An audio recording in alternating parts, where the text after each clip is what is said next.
கோஸ் வடை பண்ணுறதுக்கு நான் 1/2 கப் அளவுக்கு உருட்டு உளுந்தை நைட்டே ஊற வச்சுட்டேன். இப்போ ஊறின பருப்புக்கும் ஊறாத பருப்புக்கும் உள்ள வித்தியாசத்தை பாருங்கள். எந்த அளவுக்கு நல்ல பெருசாக ஊறி வெடிச்சிருக்கணும். ஃபஸ்ட்டு டிப்பே பார்த்தீங்கன்னாக்கா உளுந்து வந்து உங்களுக்கு நல்லா கம்ப்ளீட்டாக ஊறணும். அப்போ தான் வந்துட்டு வடை நல்லா சாஃப்டாக கிறிஸ்பியாக இருக்கும். இப்போ ஒரு பிளெண்டருக்கு மாற்றிக்கலாம். இப்போ உளுந்தை வந்துட்டு தண்ணி சேர்க்காமல் அரைச்சிக்கலாம். எப்போவுமே உளுந்து அரைக்கும் போது பார்த்தீங்கன்னா தண்ணியை வந்துட்டு ஊற்றக்கூடாது, தெளிக்கணும். இதுதான் முக்கியமான செகண்ட் டிப். இப்போ உளுந்து அரைச்சி எடுத்தாச்சு. இப்போ வந்துட்டு நான் தேவையான அளவுக்கு உப்பு போட்டு நான் எப்படி 2 வாட்டி தண்ணியை தெளிக்கிறனோ இதே மாதிரி தெளிச்சுக்கோங்க. 3வது டிப் என்னென்னு பார்த்தீங்கன்னா, உப்பு வந்துட்டு ஸ்டார்டிங்லேயே சேர்த்துடக்கூடாது. தண்ணி சேர்க்கும் போது தான் சேர்க்கணும். நீங்கள் முதல்ல உப்பு சேர்த்து அரைச்சிங்கன்னா மாவு சீக்கிரமாக நீத்துடும். உப்பு தண்ணி சேர்த்து அரைச்சதுக்கப்புறமா மாவு வந்துட்டு இப்போ நான் ஸ்பூனில் எடுத்து போடுறத பார்த்தாலே உங்களுக்கு தெரியும் எந்த அளவுக்கு திக்காக இருக்குன்னு.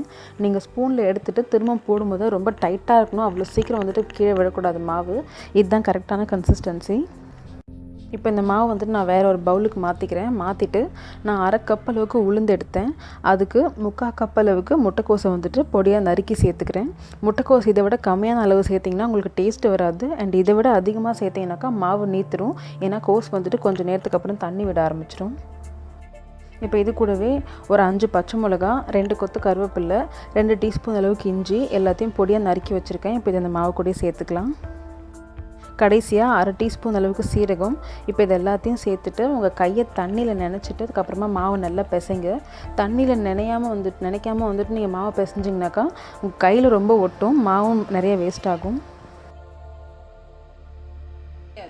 இப்போது உங்கள் கையை வந்துட்டு தண்ணியில் நனைச்சிக்கிட்டே இருங்க. 2 கையும் நனைச்சிட்டு ஒரு கையில் மாவு எடுத்து நல்லா பந்து மாதிரி உருட்டி இன்னொரு கையில் தண்ணியில் நனைச்சிட்டு நல்லா தட்டிடுங்க. ஃபஸ்ட்டு கொஞ்சம் தடியாக தட்டிட்டு அதுக்கப்புறமா வந்து திரும்பவும் தண்ணியில் உங்கள் விரலை நனைச்சி நடுவில் சின்னதாக ஒரு ஓட்டை போடுங்க. அவ்வளோதான். ஸோ 4வது டிப் என்னென்னு பார்த்தீங்கன்னாக்கா, உங்கள் கையை வந்துட்டு நீங்கள் தண்ணியில் நினைக்காமல் உளுந்த வடை செய்யவே கூடாது.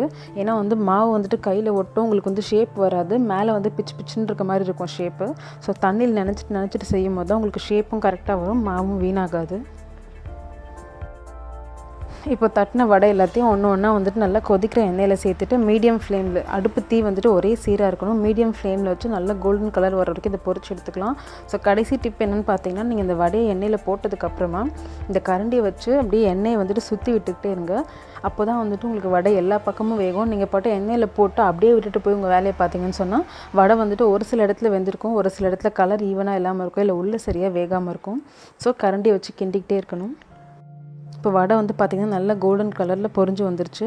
நம்ம அதில் சேர்த்த காய்கறி இந்த வெளிப்புறத்தில் வந்து உங்களுக்கு வடை மேலே பார்த்தாலே தெரியும், நல்லா வந்துட்டு ப்ரௌன் கலரில் பொரிஞ்சிருச்சு. இப்போ இதை அடுப்புலேருந்து எடுத்துடலாம்.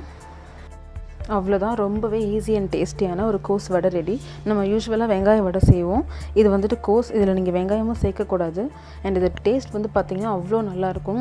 இது வந்துட்டு நீங்கள் இந்த வெரைட்டி ரைஸ் கூட சர்வ் பண்ணலாம். புளி சாதம், எலுமிச்சை சாதம், தயிர் சாதத்துக்கு ரொம்பவே நல்லாயிருக்கும்.